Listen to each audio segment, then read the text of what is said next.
بسم الله الرحمن الرحيم وصلى الله على سيدنا محمد وعلى آله وصحبه وسلم. اللهم افتح علينا بحكمتك وانشر علينا برحمتك يا ذا الجلال والإكرام. يا عليم علمنا من علمك ما ترضى به عنا ولا تؤاخذنا بما تعلمه منا. يا حليم خلقنا بخلق الحلم وحققنا بحقائق العلم. سبحانك لا علم لنا إلا ما علمتنا إنك أنت العليم الحكيم. رب اشرح لي صدري ويسر لي أمري واحلل عقدة من لساني يفقه قولي. وصلى الله على سيدنا محمد وعلى آله وصحبه وسلم. The truths that Maulana Jalaluddin Rumi taught, they were not unique to him, and they were not unusual in his time. He saw the world in a brilliantly original and fresh way, but he did not see the world differently than his contemporaries and the Muslims of the tradition before him. And when we listen to someone like our brother Sidi Muhammad Isa Wali present to us the worldview of Rumi, and perhaps also when we listen to our brother Shams and we see his film, there's a lot there which needs to be unpacked today. And a lot of it seems very foreign to us. And so that's where I'd like to begin, because what has happened so that these things have become so strange and we have become so out of touch with them? This is very, very important. And Islam is an amazing religion. It is God's religion. It is the religion of all times and places. The last 200 years have been an extremely difficult test for Muslims. A test, of course, that God willed. Muslims were attacked from the outside, but much more dangerously, they were attacked from the inside through many innovations. And many of the interpretations of Islam today and yesterday in the last 200 years that present themselves as pure and pristine, perhaps even Puritan, these are usually innovations. They break from the tradition. They have not been transmitted. They have been made up. And no doubt they're often made up because of the belief that there must be reform. There must be radical reform. Things are very wrong. And indeed, things were often very wrong. But when you put them right, you don't throw the baby out with the bathwater. So when we look at Islam in the modern age, one of the amazing things that we see is that despite these tests that we have been through, that Muslims have come into the 21st century with their spiritual apparatus intact. We still pray the way we always prayed. We fasted the month of Ramadan essentially the way that the Prophet ﷺ and his companions fasted. We make pilgrimage, Umrah, we pay zakat, very much the way that Muslims have always done that. Yet, something is radically different. And that is that the worldview of the Muslims of the past, this has not fared so well. So although we pray very much like our Prophet prayed, and worship very much like he worshipped, we worship with the minds of ideologues. We worship with the minds of innovators. We worship with the minds maybe just of engineers or physicians or biologists or whatever it may be. The thing is, there's nothing wrong, of course, with being an engineer or a physician or a biologist, but they too have been taught a worldview which is opposed to that of Jalaluddin Rumi. It is not the same at all.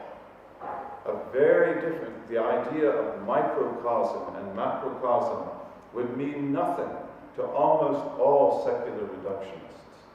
So this is a point that I want to begin with today. Understanding Islam and the modern world that we live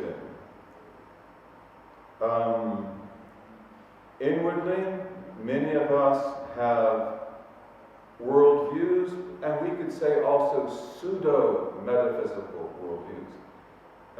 Maulana Jalaluddin, may Allah be pleased with him and benefit us through him, he has a real metaphysics. Again, it is not unique to him. It is one that was shared in the Islamic tradition by virtually everyone. He expresses it in this beautiful, often humorous, extremely insightful way. But today, Muslims have different worldviews. And this is something often we don't believe is very important. But in fact, it is extremely important. We have pseudo-metaphysical worldviews about time, place, matter, the human being, and so forth. And all of these need to be examined very carefully. One of the striking realities of the contemporary Muslims' encounter with modernism and postmodernism is not just this content that has come in from many different sources, but also the fact that generally we are intellectually unprepared to deal with what is before us and to even understand it or to relate to it. And this is something that I think is important for us to wake up to, that the worldview of Maulana Jalaluddin, it should not be foreign to us. And it should be a worldview that is meaningful to us even in the practice of science and of medicine and of engineering and of other things. It is often said today that it is very difficult for Westerners to understand Islam, for Jews, for Christians, for secularists. And what I would like to emphasize is that, in my opinion, it is just as difficult for Muslims. Perhaps it is even more difficult for Muslims because of the fact that we are assured by our habits and our practices, which outwardly are often the same, that we have inherited everything from the past. And indeed, we can retrieve that past, and we can understand it. And great scholars among us, men and women, are able to articulate to us how that relates to the modern worldview. But this is something that is very important to do. Many Muslims today are totally unconscious of how thoroughly westernized, modernized, postmodernized, and secularized they have generally become. Inwardly, most people today, Muslims and non-Muslims alike, generally take for granted the dominant scientistic and secularist reductionist worldviews that surround us, that pervade us. Many Muslims today have embedded within them powerful modernist and postmodernist presumptions that, again, would be much better if they were self-evident, but they are not self-evident. Yet, and especially because they are not self-evident, they profoundly affect what we regard as true, false, relevant, irrelevant, applicable, non-applicable, Islam or un-Islamic. And these unspoken presuppositions govern how we think and what the priorities are that we set for our lives. In addition to this, we are constantly bombarded by the understandings of ideologues, Muslim ideologues in particular, who themselves are usually taking from other ideologues. Terrorists are that way, for example. They didn't get any of that from our handbook. They get that from the handbook of Western terrorism, which has a long and very diverse history.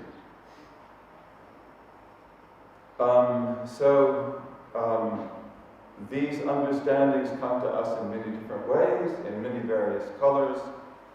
And also we have this phenomenon that today everyone has something to say.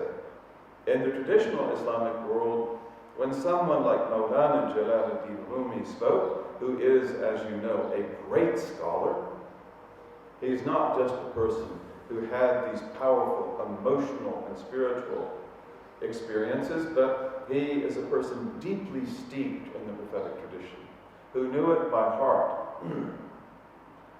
And when he would speak, people would listen very carefully, and they would listen very respectfully. But today we are bombarded not only by presumptions that come to us from the outside through education and other things, but also by the ideas of intellectual amateurs, journalists, bloggers, politicians, television announcers who confront us daily, and of course often are very glad to tell us what Islam is and what Islam is not, and what problems it has and what needs to be fixed, even though they don't understand the first thing about it.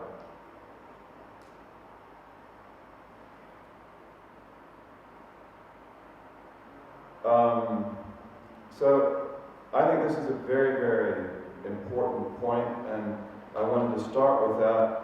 In the Muslim world itself, one of the problems also is the modern nation state. And of all the innovations that have pervaded the Muslim world today, the most efficient of them, the most brutal of them, has generally been the modern nation state.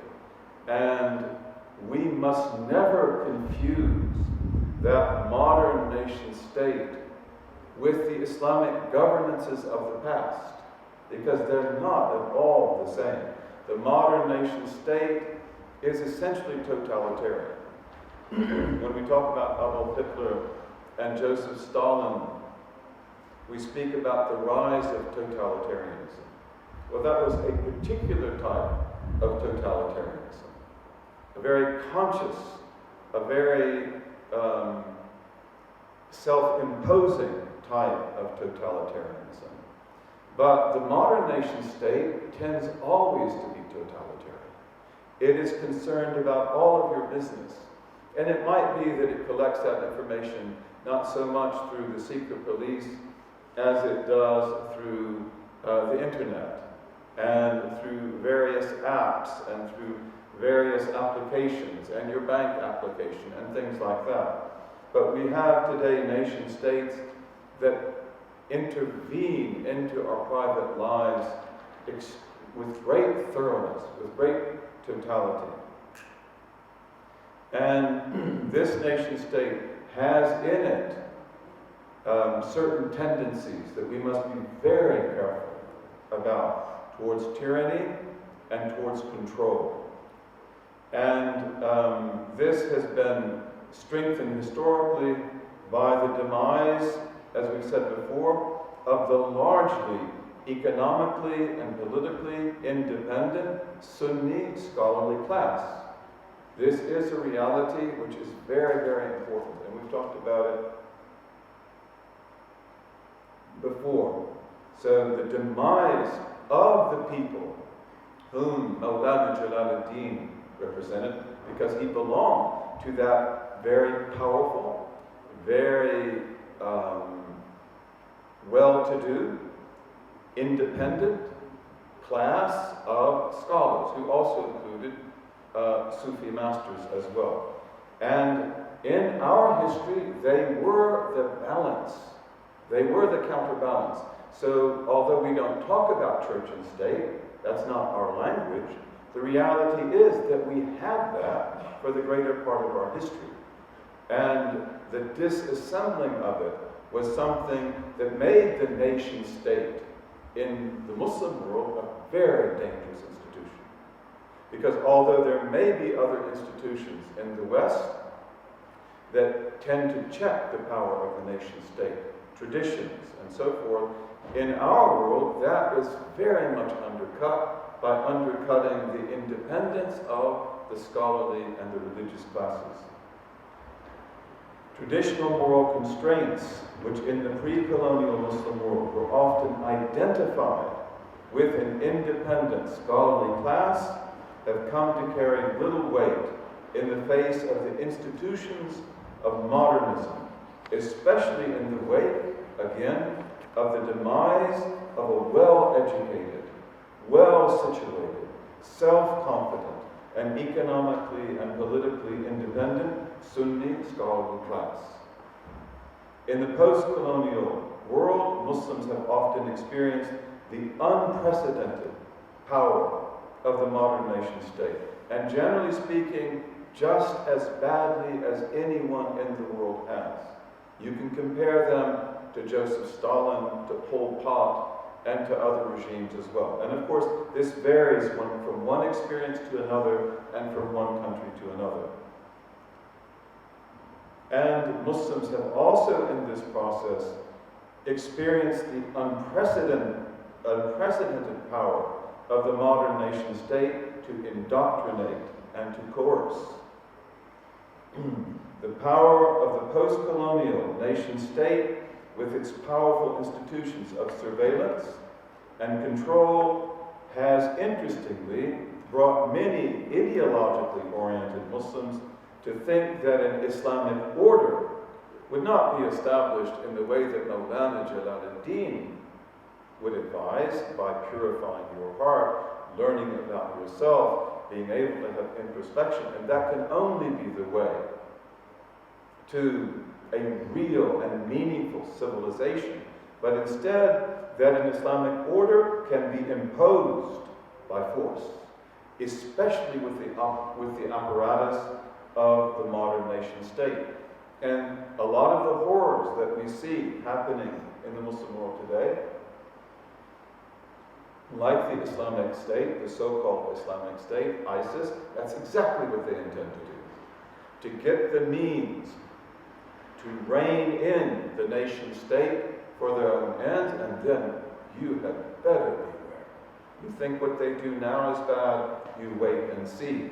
And many of the so-called Islamic states over the last 2 decades have also been nothing but totalitarian, modern nation states. They have nothing, very little, if anything, in common with the traditional Islamic governance, which was structurally very different, and its orientation was also radically different.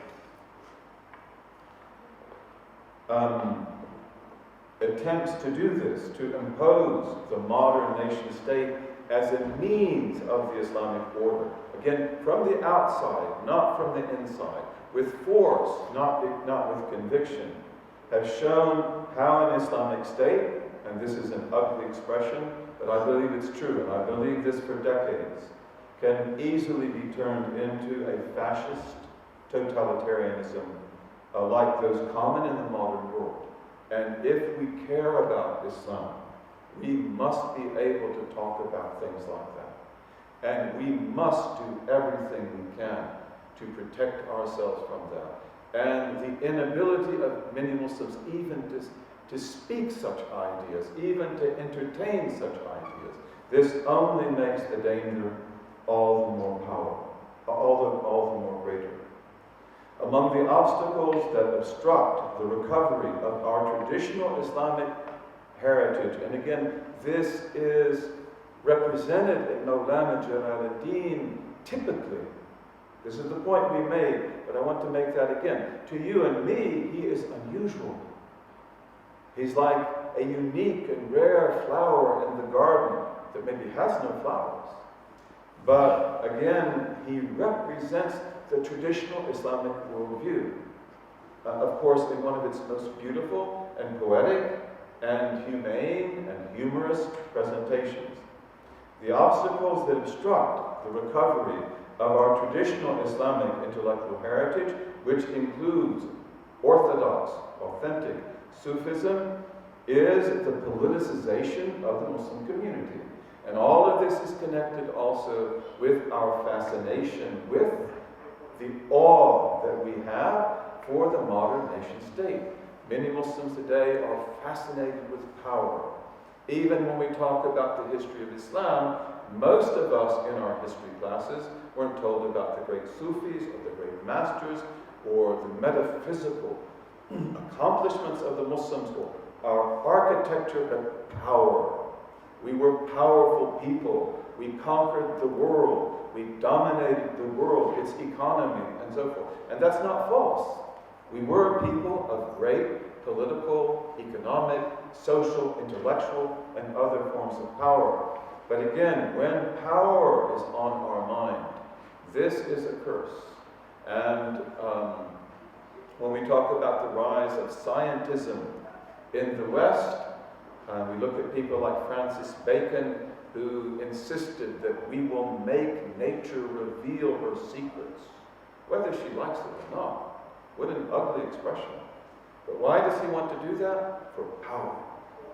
We will find the means to destroy. We will find the means to dominate.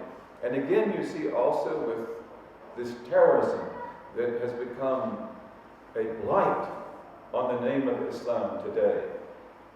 The fundamental concern with power.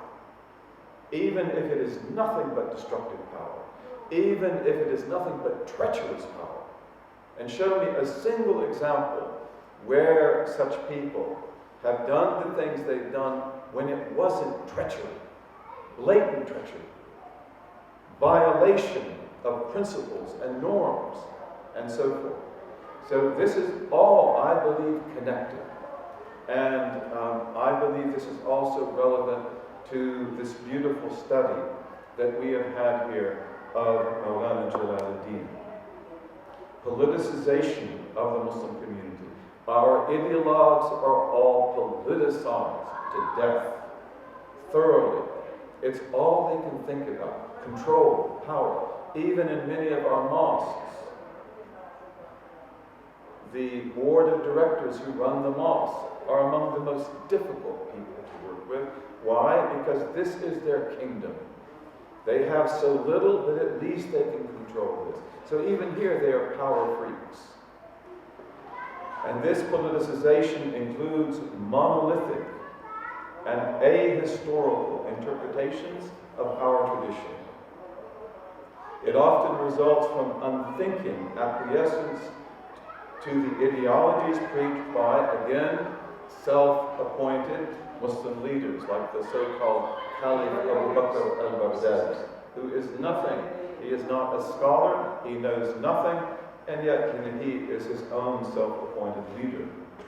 There is a strong tendency to reject everything but the most superficial trappings of the past, because that's what makes it easy. And this is not just our disease. This is a disease that often, in very similar fashion, affects fanatical Jews, fanatical Christians, fanatical Hindus, and others in the world today. And it is also essentially modernist. It is modernist to the root. We must show the relevance of our tradition and its rich worldview. And this our brother Muhammad Isa Wali has done with great beauty. And I hope that you appreciate that, because he has worked very hard to put together different chapters of what Maulana Jalaluddin taught about various things. And again, you'll always see that this is the traditional worldview of Islam. And it also dovetails with traditional prophetic worldviews that have been known by much of humanity for thousands of years. So we must show the relevance of this, I believe, and humanity's need of it in the present dilemma that the world faces. That when we speak of humanity, we're not speaking of us and them. That we are speaking first and foremost of us. Where is our humanity?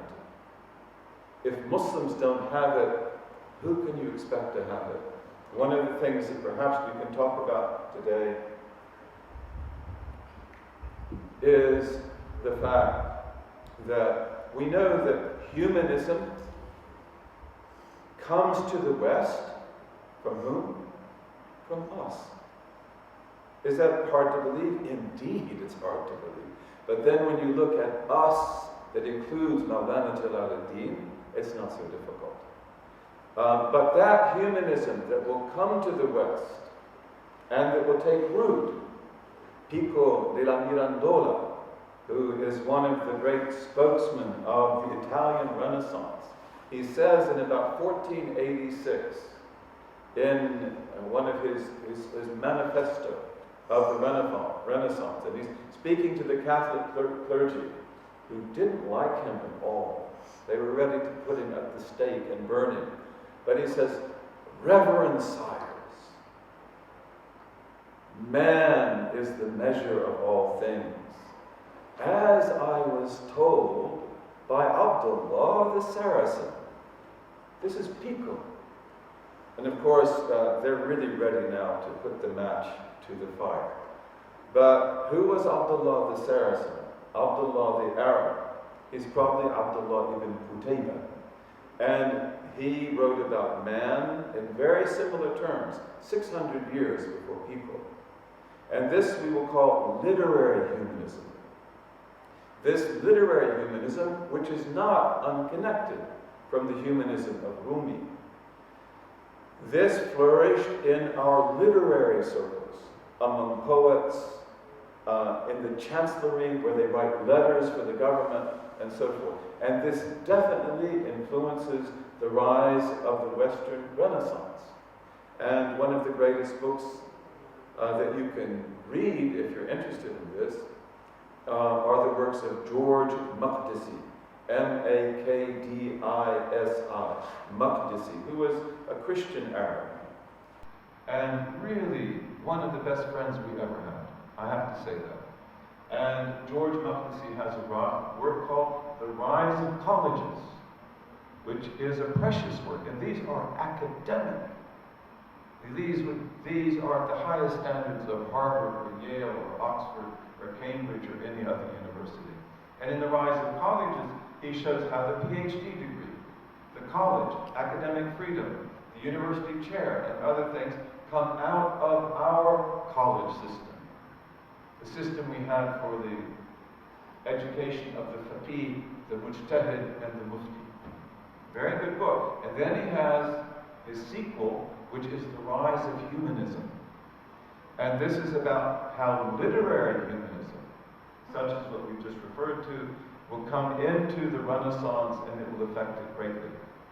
But among people like Maulana Jalaluddin and the Sufis in general, and I would say our ethical tradition and our legal tradition, the humanism there is what we call Transcendental Humans.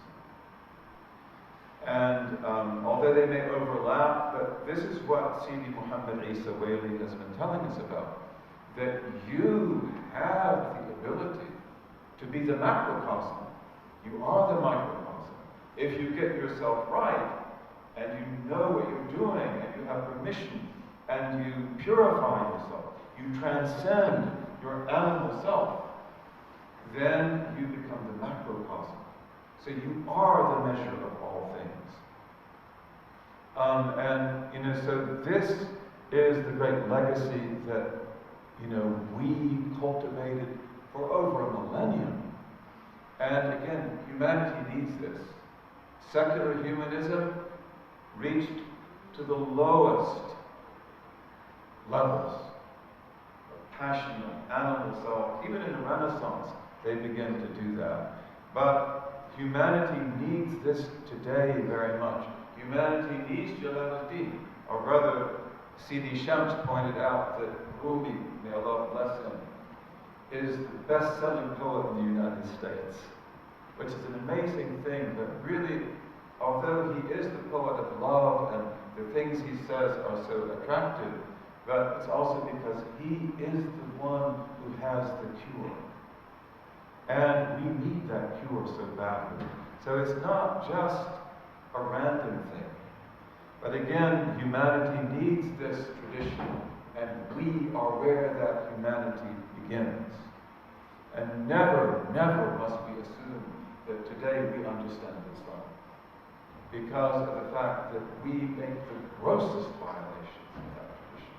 And the things that are happening today in the name of Islam are things that would have been totally unthinkable throughout our tradition.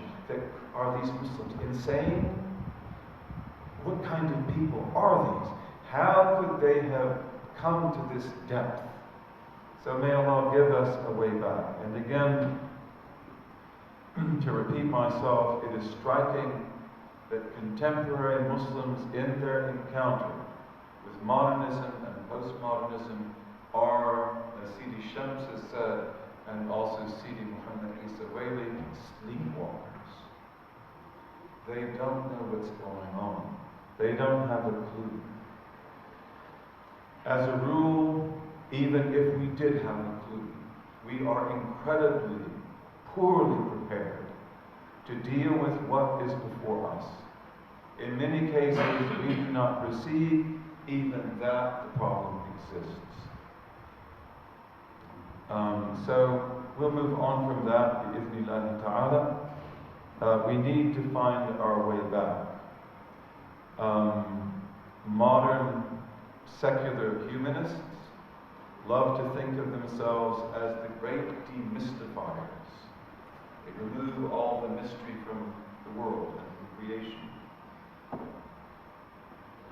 But the correct attitude towards existence, as we have seen in all the presentations, especially those of our brother Sidi Muhammad and Sidi Shams, is that the correct attitude towards ourselves, towards existence, and towards God is respect, courtesy, humility, so we can wake up to the miracle that is there, not scorn.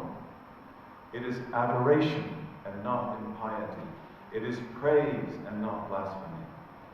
And this is again why we today need the great masters like Mawlana Jalaluddin and the Shaykh al-Akbar, like we never needed them before. And if there is to be good in this age, in my opinion, they have to be front and center in that. This is the thanks we owe to God, but it's also an acknowledgement of how great the work is that they did.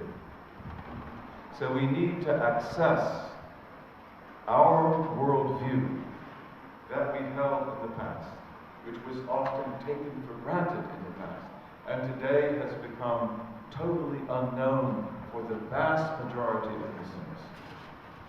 When faith wavers or is subverted by subtle forms of indoctrination into contrary worldviews, which are generally inimical, they are generally poisonous.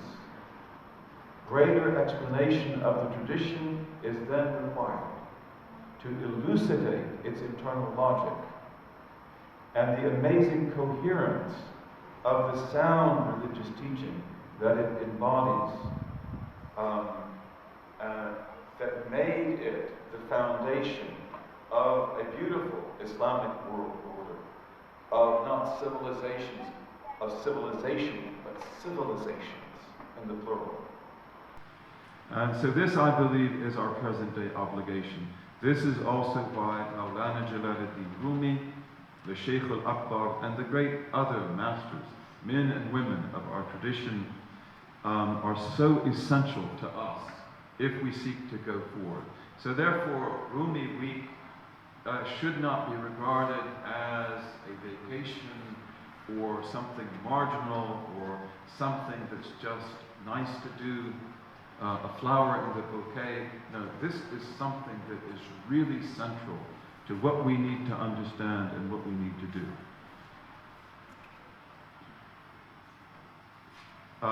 We need to have an understanding of Islam. And we need to have practices of Islam, not just in the way we pray and the way we fast, but the fact that we smile at each other, that we like each other, we care for each other.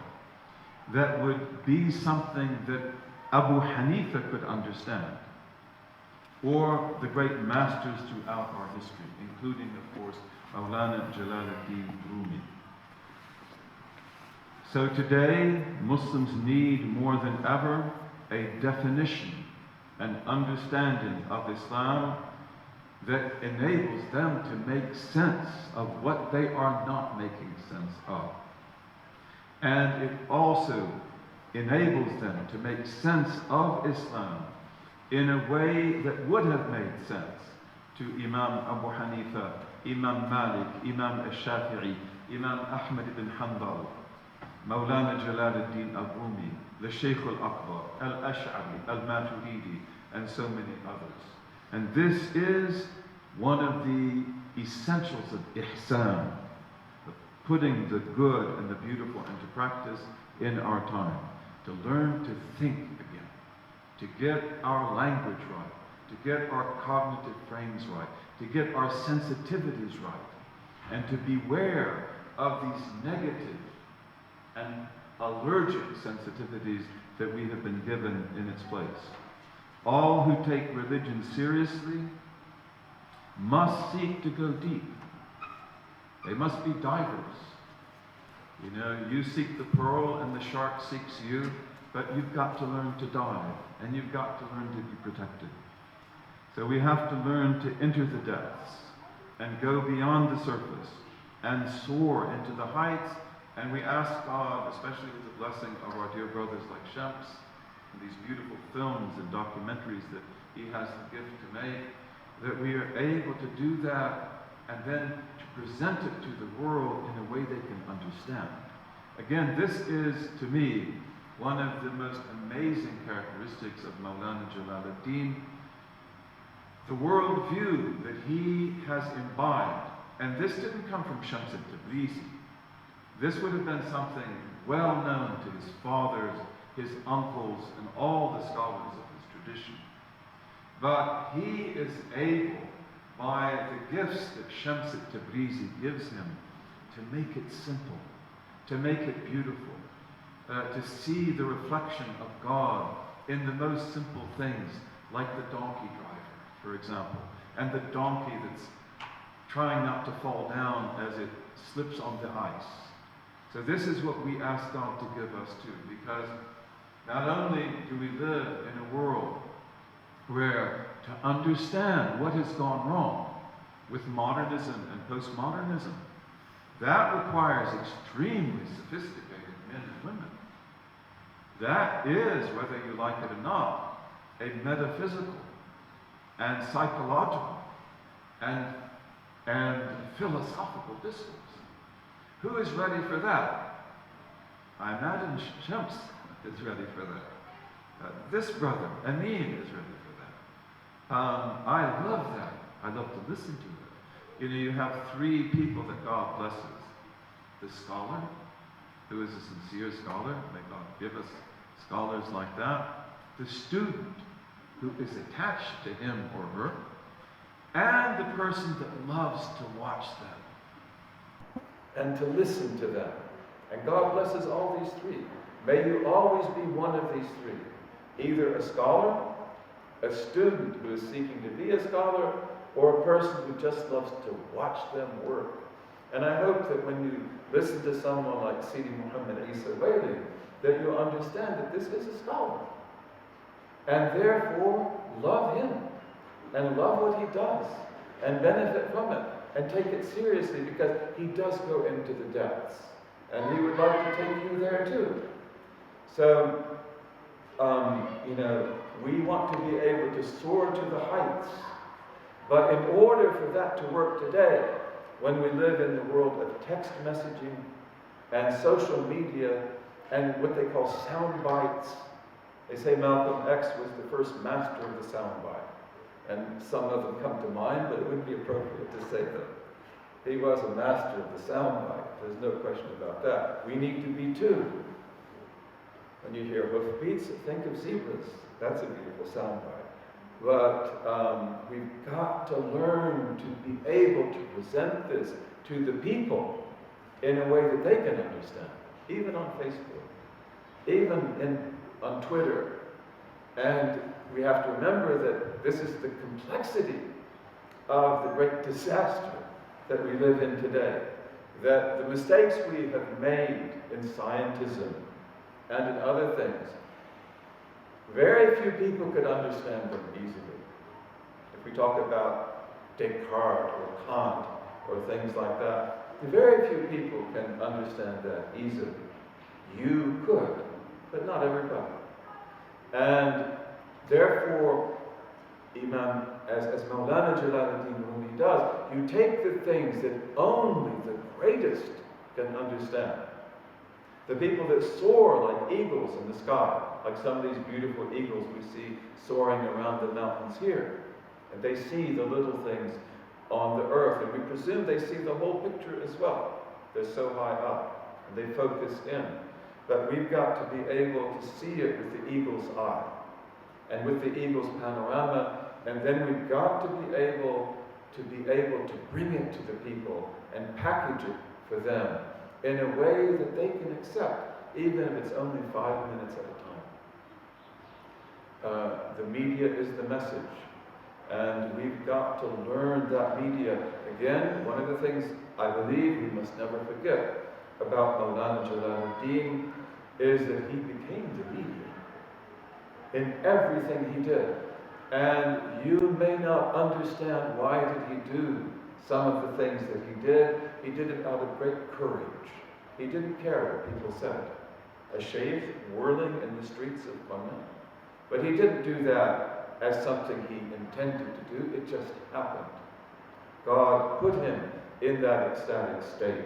But he was courageous because he did not care what they said or thought, as long as he was right with God in doing that. And this happened to be, as strange as that may seem to you, the medicine that was needed and the medicine that would sustain the body after that for hundreds of years.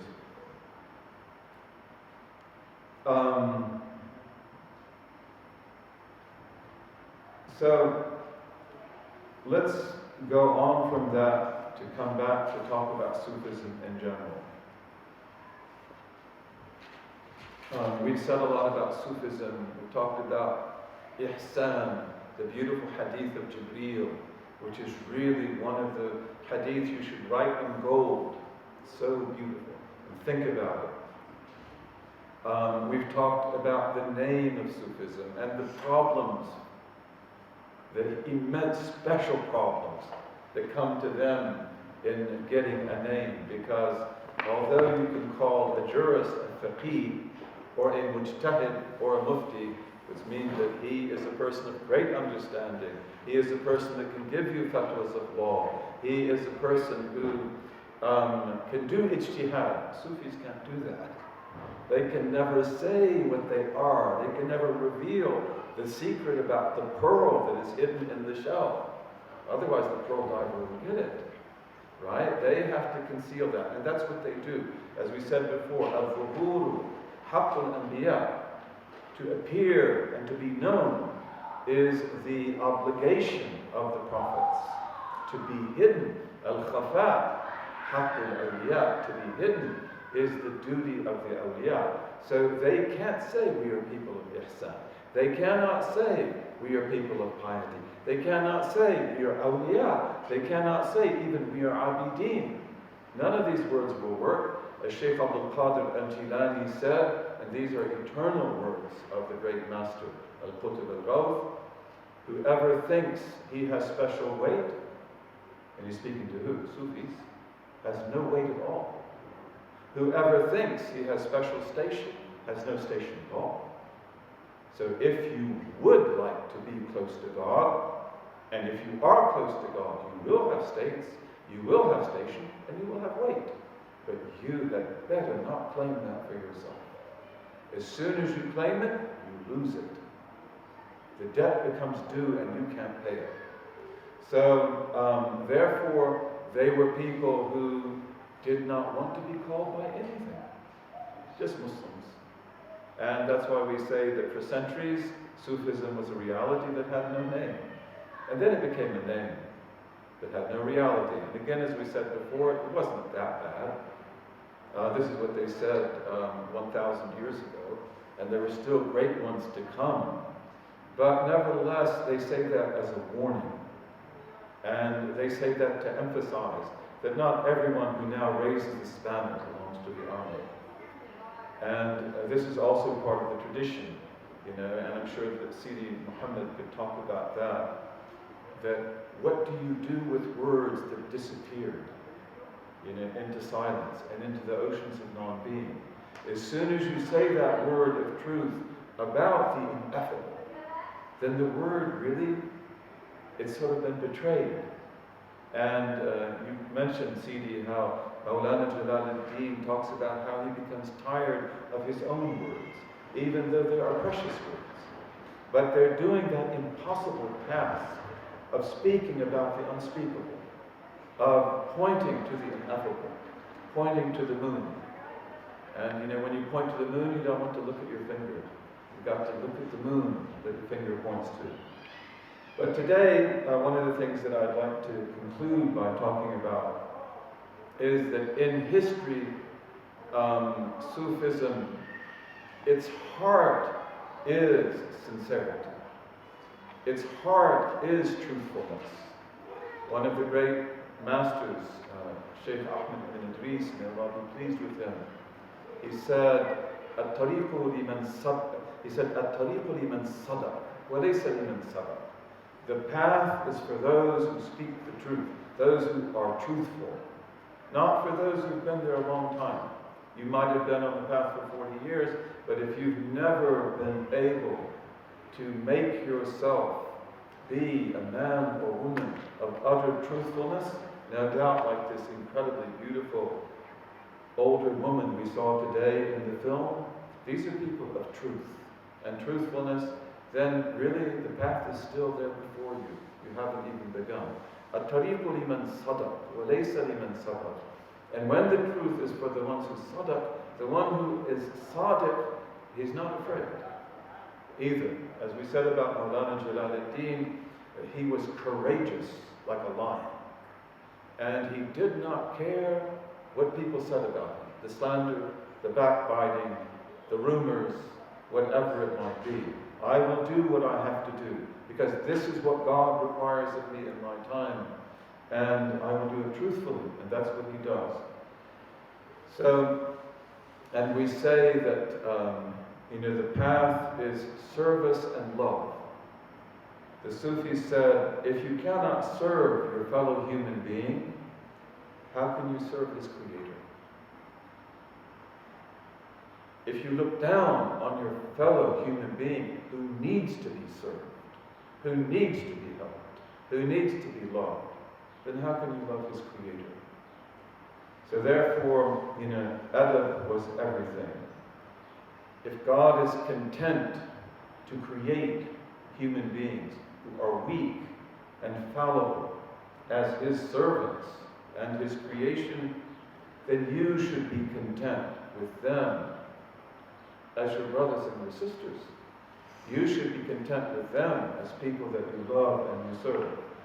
Shaykh Abdul Qadir Jilani, may Allah be pleased with him, he would say, As-salihuna lillah. The upright people, they're gods. At-talihuna li. He said, the people who are not upright, the impious, give them to me. Give them to me. They're for me. Again, God created them too. So you discard them.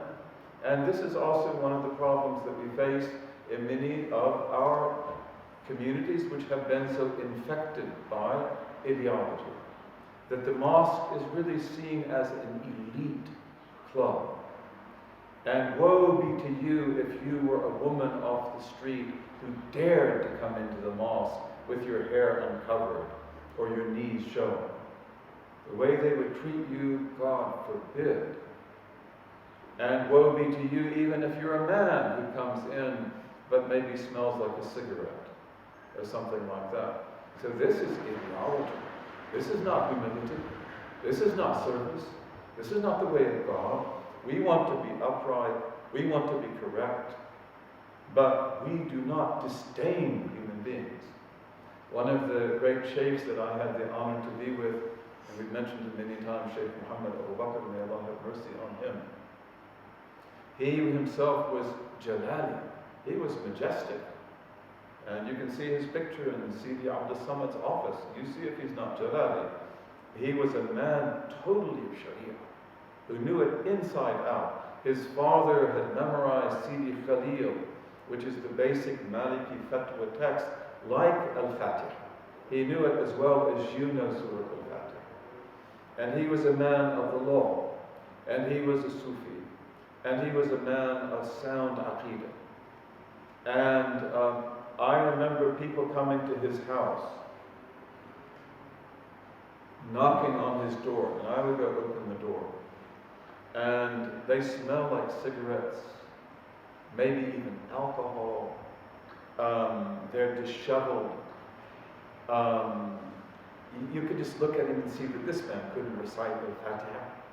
And then if he's married, like, how must he treat his wife? It must be horrible to live with. And so what would the sheikh do? You bring him in, and the sheikh would treat him as if he were the king of Persia. And he was sitting down in front of him and smile, and he would get off of his seat where he would sit, and he would come and kneel before the man. We talk about the Sufis sitting knee to knee to the master. He would virtually do that with that person. And he was an Eritrean, and Eritreans drink milk. Milk is essential to their culture. And so he would bring cold milk, and they put lots of sugar in it. And he would stir it, and all the time he never looks at the milk. He's looking at the man. He's smiling at him, and he gives him the milk. Did he ever say anything about why do you smell like cigarettes? Or why do you have alcohol in your breath? Or why have you ever done ghusl? Have you ever made wudu? Not a word. Ever. Why? Because, like, you are God's servant, and he can see better than I can how disastrous and pitiful this man's situation is. But we're supposed to save him, not drown him. If you find a person at sea who's about to die or drown, you try to save them. You don't try to drown them. And, you throw them a life jacket or a buoy. You don't throw them a rock that weighs them down. So this is very important. And everything has a servant. And these are part of the words that Maulana Jalaluddin has said so beautifully.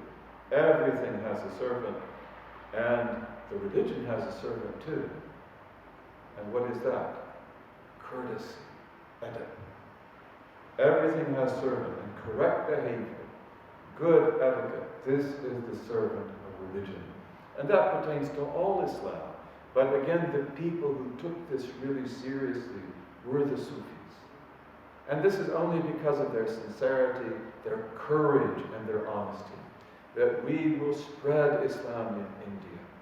We will spread Islam in China. We will take it wherever God's creatures are to be found. But we will do that correctly, but we will do that intelligently and politely and creatively. We talked about Kalijaga, the great saint of Java, who when finally he's ready and he's allowed to take this precious gift to his people, teaches them Islam through puppets, puppet shows with gamelan music. And you might object to some of the stories.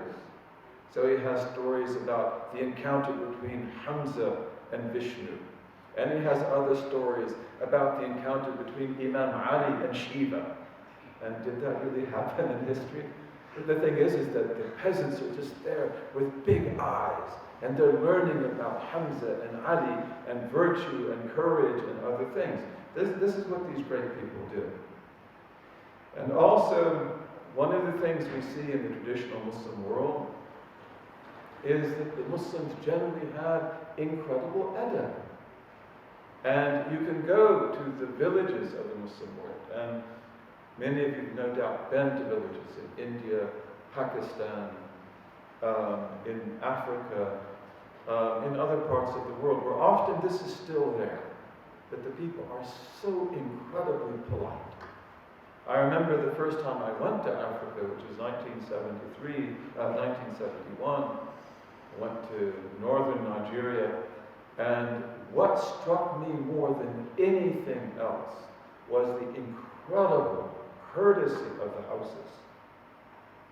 They would never raise their voices. They were so polite. They would bend over when they come in the house, and so forth. And everything was adab. This is the way the Muslim world was. Indians were that way. People in what is today Pakistan were that way. In Bangladesh they were that way. That's the way they were here in Spain and Portugal. And of course this comes from the religion. But also we have to emphasize that it comes from the Sufis. Because the Sufis made this their way of life. Being polite, being respectful, loving sincerely other people. We can all put on smiles. It used to be very difficult for me. I used to be a person who could only smile if I was happy. And if I was not happy, I'm going to show you, even if I might not say a word. It just shines, or maybe the opposite. The darkness comes through. Until one particular sheikh once told me, he said we were going to a beautiful place to visit, an incredible place, and he said, "Can't you smile?" I was not very happy that day. And I said, it's very difficult for me to smile if I don't feel happy. And he said, no, he said, I want you to smile right now. And I said, I can show my teeth. In Russian, they say, when the wolf shows his teeth, he's not smiling. I can show my teeth. I don't think I can smile. But he said, no, he said, it's a sunnah to smile. So he said, I want you to learn this sunnah. And he said, because this is what our Prophet did. And he said, you'll see that good fortune will come to you. And what he told me is that good fortune seeks you out, but do you expect it to come if you're frowning? So learn to smile.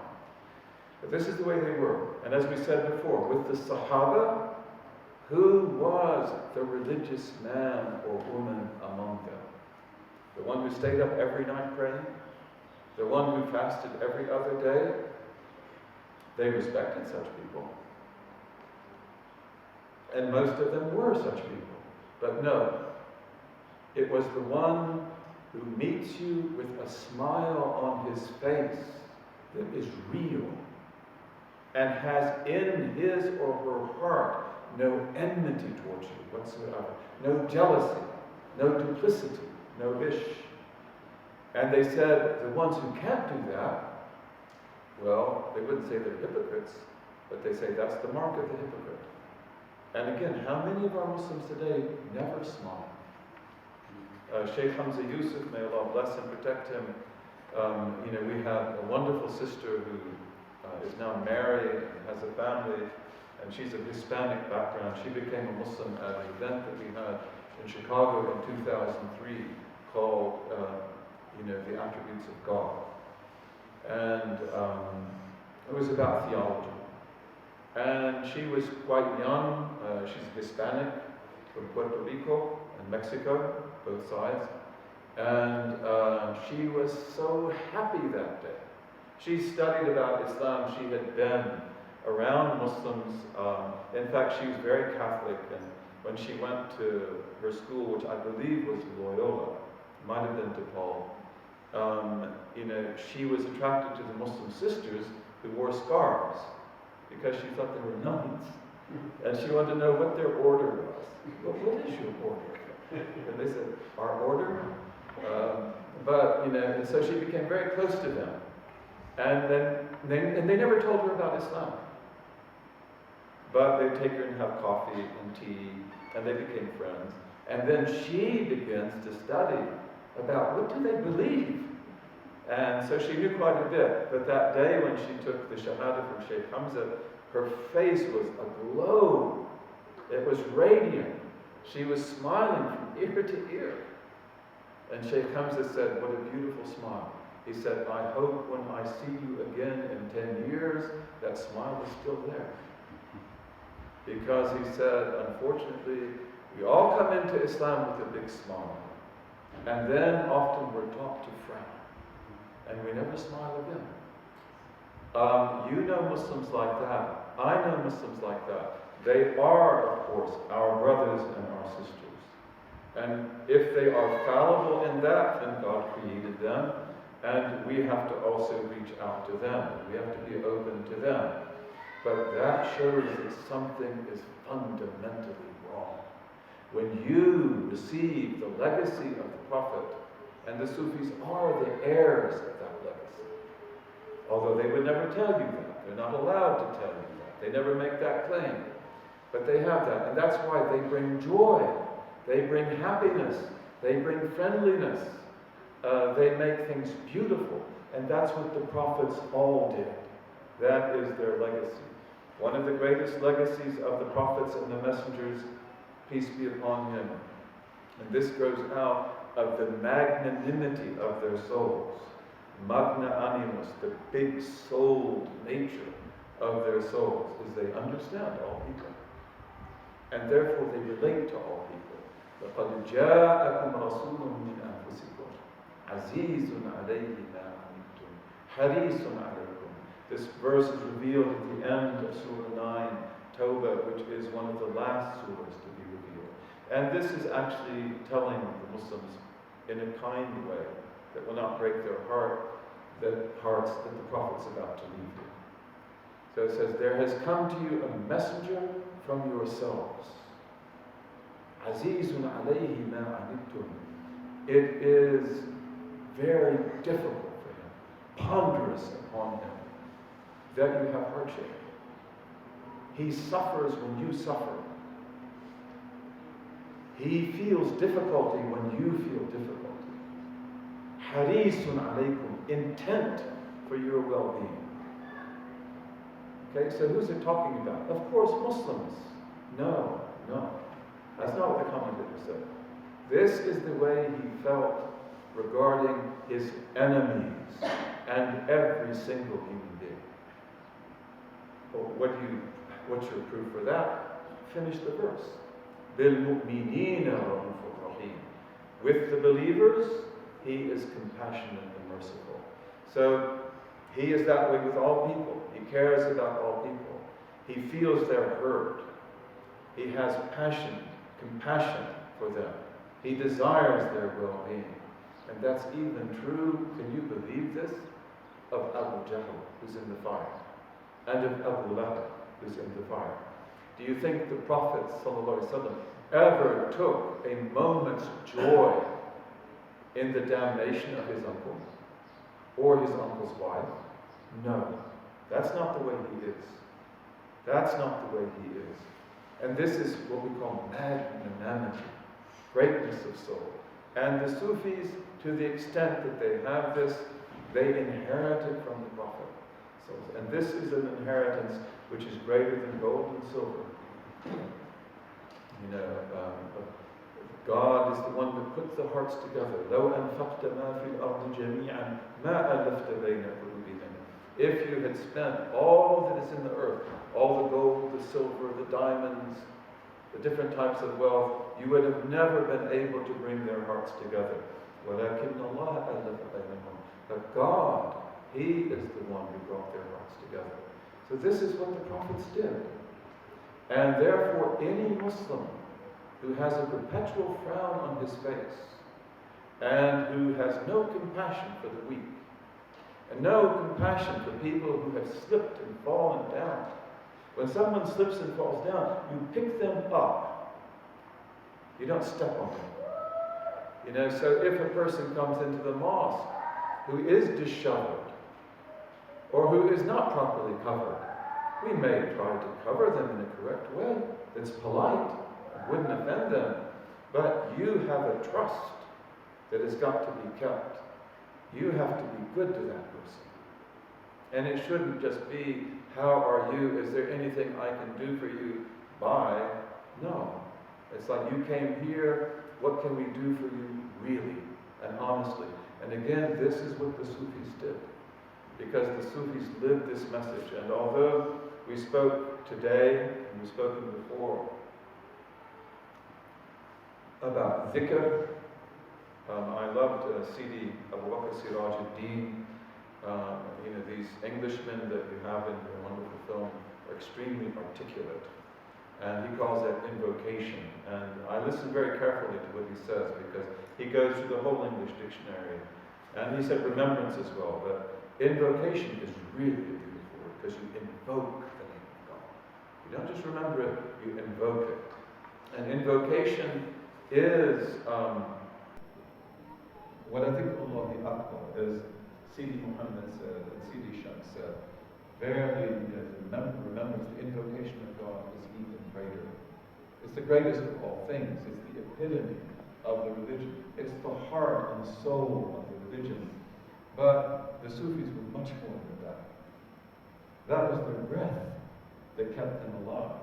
But they were the people who served the people. They swept the streets. They cleaned the streets. They fed the people. Shaykh Abdul Qadir Jilani, may Allah be pleased with him, he said, I inspected all good deeds, and I found nothing better than feeding the poor. And if I had all the wealth in the world, that's what I would do. I would feed the poor. And this is usually what the Sufis did. They fed people.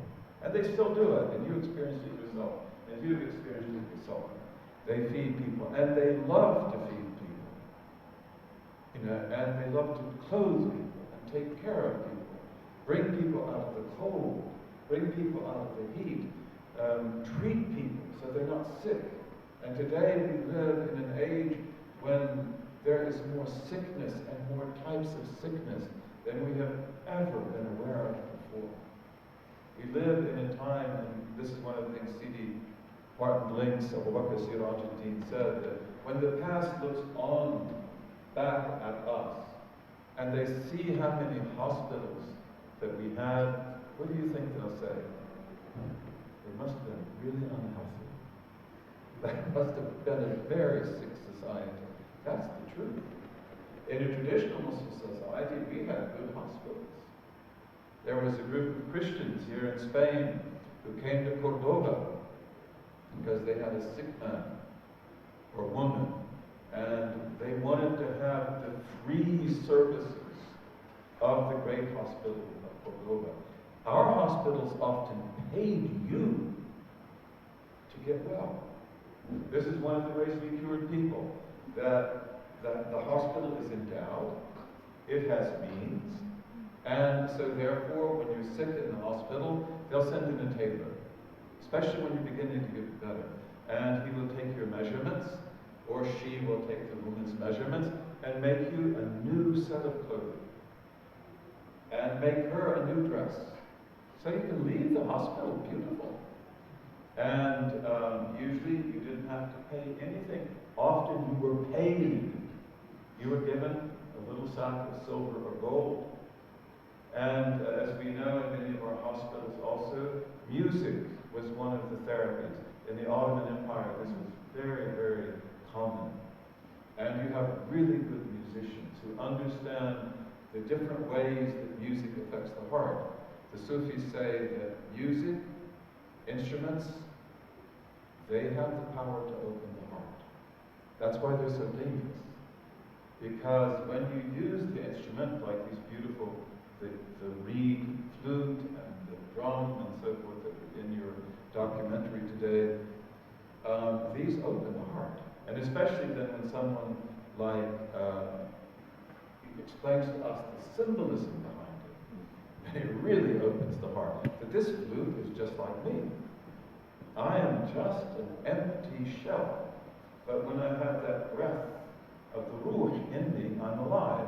And so that flute that is hollow, when you breathe into it with the permission of the master, it lives, and it actually talks. Ooh. So, instruments, they have the power to open the heart. And that's why they're so critical. Because once you open the heart, what are you going to do? What are you going to put in there? And that's why you've got to put in there what is really good, really beneficial. And as C.D. Shams pointed out so beautifully, there are different types of beauty. Most people are attracted to these kinds of things because of the worldly beauty of it. And that's a valid attraction. But the people who do this do it because of the metaphysical beauty, which is much, much greater than that. So, let's get back to what we were talking about. The Sufis fed people. They cared for people. This is what they did. They didn't just dance. They didn't just do dhikr. They didn't just do these other things. That's what kept them alive. And that's an essential part of their life, but they served. They loved and they served. To know the truthfulness of your states, reflect on the correctness of your dealings with fellow human beings. You want to know what state you have, what station you have. You want to know how correct it is. Am I really in that maqam? Okay, how are you dealing with human beings? And if you become cold, if you become imperious, if you become uncaring, your states are not good. And if you now care about people, and you can forgive people, and you can help people, and you can look and help, and you love the poor and the weak, your states are good. And those are the states of the great awliya, and those are the states that they got from the prophets. Our cure is in giving charity. Our path is giving food. Many of the Sufis did this. They loved to feed people. And our cure is charity. Giving charity. Our path is service and love. Through this, the Sufi masters in India, what is today Pakistan, Bangladesh, Central Asia, China, Java, West Africa, East Africa, Spain, Portugal. Through this, they brought the masses and the elites alike into this beautiful intimacy with God and this personal relationship with God and His Prophet, which we all crave in the depths of our heart and which we all need. And I think that this is a good place to stop because we have very beautiful things coming up. And so we'll stop here. Should we have questions or just... اللهم وفقنا لما تحبه وترضاه واجعلنا من عبيدك السعداء وأمتنا على كلمة الهدى علمنا ما ينفعنا ووفقنا للعمل بما علمتنا به واجعل ما نحن فيه خالصا مخلصا لوجهك الكريم يا رب العالمين. اللهم اجعل تجمعنا هذا تجمعا مرحوما وتفرقنا بعده تفرقا معصوما لا شقيا منا ولا محروما. آمين آمين.